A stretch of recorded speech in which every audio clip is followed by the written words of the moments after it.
खरात सारखा आणखी एक भोंदू सापडला। नाशिक नंतर नवी मुंबईत खरात सारखाच भामटा पकडला। महिलांचं शोषण करण्यासाठी IPS असल्याचा बनाव केला। आदर्श म्हात्रे पोलिसांच्या जाळ्यात कसा अडकला? प्रत्येक वेळी नवं नाव, नवी ओळख। कधी IPS तर कधी IAS, कधी सरकारी अधिकारी तर कधी चक्क इस्रोचा शास्त्रज्ञ सांगायचा। आर्थिक फसवणूक करून महिलांचं शोषण करणारा आणखी एक भामटा राज्यात समोर आलाय। नवी मुंबई पोलिसांनी या भामट्याला गजाआड केलंय। यामुळे अशोक खरात सारखा महिलांचं शोषण करणारं आणखी एक प्रकरण समोर आल्यानं एकच खळबळ उडाली आहे। त्यामुळे राज्य भोंदूबाबांच्या विळख्यात सापडलंय की काय असं दिसतंय। एका मागोमाग एक घटना समोर आल्यानं राज्यात कायद्याचं भय नाहीच का असा सवाल केला जातोय। एकीकडे नाशिकमध्ये मध्यवर्ती ठिकाणी महिलांचं शोषण करणारा खरात गजाआड गेला, तसा आता आणखी एक भामटा समोर आलाय ज्यानं अनेक महिलांचं शोषण केलंय। विशेष म्हणजे नवी मुंबईचा हा भामटा आर्थिक दृष्ट्या सबल महिलांना टार्गेट करायचा। आधी लैंगिक शोषण करायचा, मग आर्थिक लुबाडणूकही करायचा। पण मग त्याचा पर्दाफाश कसा झाला? पोलिसांनी या भामट्याला अटक केल्यावर तपासात काय समोर आलं? सगळं सविस्तर पाहूया या व्हिडिओतून। काही महिलांनी पोलिसांकडे फसवणूक झाल्याची तक्रार केली होती। त्यानुसार मध्यवर्ती गुन्हे शाखेचा तपास सुरू होता। या प्रकरणांमध्ये एक नाव समोर आलं, ते म्हणजे आदर्श म्हात्रे। रबाळे पोलिसांनी पनवेल पळसपे इथल्या एका लॉजवरून त्याला अटक केली। मध्यवर्ती गुन्हे शाखेकडून त्याची चौकशी सुरू होती। त्याच्या तपासात जी माहिती समोर आली त्यानं पोलीसही चक्रावले। आदर्श म्हात्रेनं जवळपास 50हून अधिक महिलांचं लैंगिक शोषण करून आणि मग आर्थिक फसवणूक केली आहे। पीडित महिलेला लग्नाचा आमिष दाखवून आदर्श म्हात्रेनं लाखो रुपयांची लुबाडणूक केल्याचं समोर आलंय। या प्रकरणात आतापर्यंत 40 गुन्हे दाखल झालेत, पण प्रत्यक्षात ही संख्या आणखी मोठी असल्याचं पोलिसांनी सांगितलं। काही महिलांनी तक्रार नोंदवायला भीतीपोटी नकार दिल्याचंही समोर आलंय। धक्कादायक बाब म्हणजे आदर्श म्हात्रेनं फसवलेल्या महिला राज्यासह परराज्यातल्या असल्याचं समोर आलंय।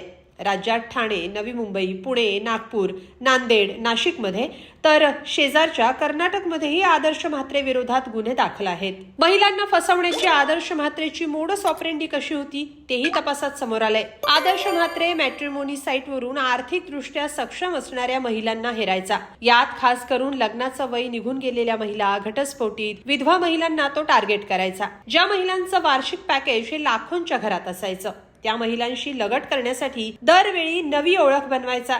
कधी IPS, कधी IAS अधिकारी असल्याचं सांगायचा, तर कधी इस्रोचा शास्त्रज्ञ असल्याचं सांगायचा।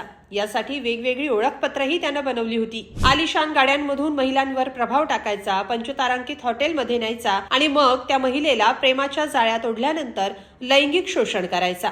लग्नाचा आमिष दाखवून लाखो रुपये उकळून आर्थिक फसवणूक करायचा। एखादी महिला त्याच्या जाळ्यात अडकली की हा भामटा आदर्श म्हात्रे या महिलांना 35 ते 40 लाख रुपये होम लोन काढायला सांगायचा। पीडितेच्या नावानं होम लोन काढून ते पैसे आपल्या भावाच्या अकाउंटवर घ्यायचा। त्यानंतर पैसे घेऊन तो पसार व्हायचा। स्वतः या पैशांवर गोव्यात मौज मजा करायचा, पण पीडित महिलांना मात्र शारीरिक, मानसिक आणि आर्थिक दृष्ट्या हतबल करायचा। अशा प्रकारे आदर्श म्हात्रेनं अनेक महिलांची फसवणूक केल्याचं समोर आलंय। धक्कादायक म्हणजे आदर्श म्हात्रेनं आतापर्यंत अनेक महिलांना फसवलंय। त्यासाठी प्रत्येक वेळी तो नवीन नाव आणि नवीन ओळख घेऊन महिलांना भेटायचा। आतापर्यंत त्यानं स्वप्नील वारुळ, हेमंत गायकर, रुद्रेश गोंधळी, जयेश सोनवणे, जयेश नाईक, आदित्य म्हात्रे आणि तन्मय म्हात्रे अशी नावं धारण करून महिलांची फसवणूक केली आहे। 2025 मध्ये 1 गुन्हा, 26 मध्ये 4 गुन्हे, असे सध्याचे 5 गुन्हे दाखल आहे आणि पूर्वीचे 2023 पूर्वीचे 10 गुन्हे दाखल आहेत।